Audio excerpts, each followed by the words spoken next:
There appears to me to be a great upsurge in people seeking to learn Hebrew, which is fantastic.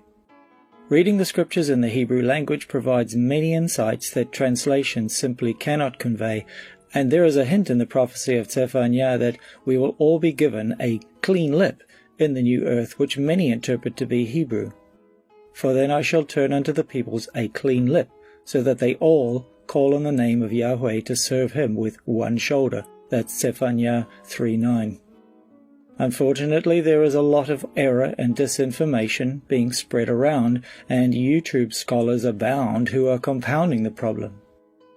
The one issue that bugs me a lot and is the focus of this short study is the misappropriation of the name given to Jacob, probably Yaakov, by the messenger of Yahweh in Genesis 32:28. So he asked him, "What is your name?" And he said, Yaakov. And he said, "Your name is no longer called Yaakov, but Yisra'el, because you have striven with Elohim and men and have overcome." Genesis 32:27-28. In the Hebrew Concordance, the definition of Yisra'el is provided. It is a compound of the root words Sarah and El. Sarah has a few definitions, but the primary one is to prevail or overcome. El, of course, is someone or something that is mighty, in many cases the Almighty. So the biblical text, which follows Yaakov wrestling with what he defines as El, clearly gives the reason for the name change, because he overcame, which is the primary meaning of Sarah. Putting these two words together gives the meaning of Yisra'el. So how do some get this so wrong and put forward Yashar'el as an alternative? I can only assume it's because the first three letters of Yaakov's new name are similar to that of the Hebrew word for upright or straight, which is Yashar. The first glaring problem is that this is simply not borne out in the text. As mentioned, and is easy enough to comprehend by a child, the narrative clearly reveals the reason for the new name.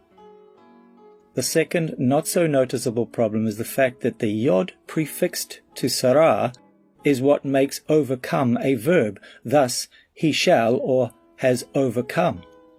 Here's an example using the word yashar to give an example. In this proverb, the root word yashar is prefixed with a yod to make it a verb. Let your eyes look forward and your eyelids look straight before you. Notice the Hebrew compound word is yasheru.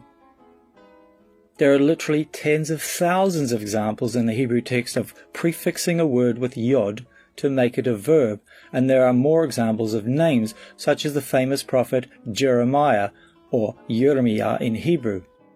Yirmiyah is derived from the root word rum, meaning high or to rise, and of course Yah, the abbreviated form of Yahweh, with the yod prefixed to rum, making the rising a verb giving the meaning Yah will be raised up or exalted.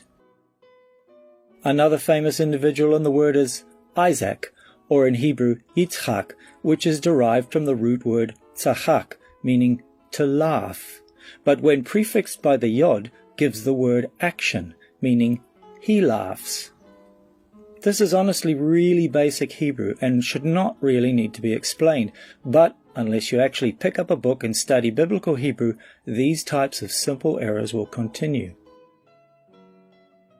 I just want to take a moment to encourage all those wanting to add to their Hebrew vocabulary to do some study, and if you don't want to appear as a complete beginner who knows nothing of Hebrew, to first learn at least the basics of biblical Hebrew grammar, and not just start clicking on those little concordance numbers in your app that only give root words and leave you clueless to the construct and rules of basic biblical Hebrew grammar. Stop saying Yashar'el and call the people and the land by the name that Yahweh gave it in the Hebrew tongue, Yisra'el. For a friendly discussion regarding the mispronunciation of Yahuwah and Yahusha, feel free to follow the link in the description, and may Yahweh barach you as you study the Scriptures.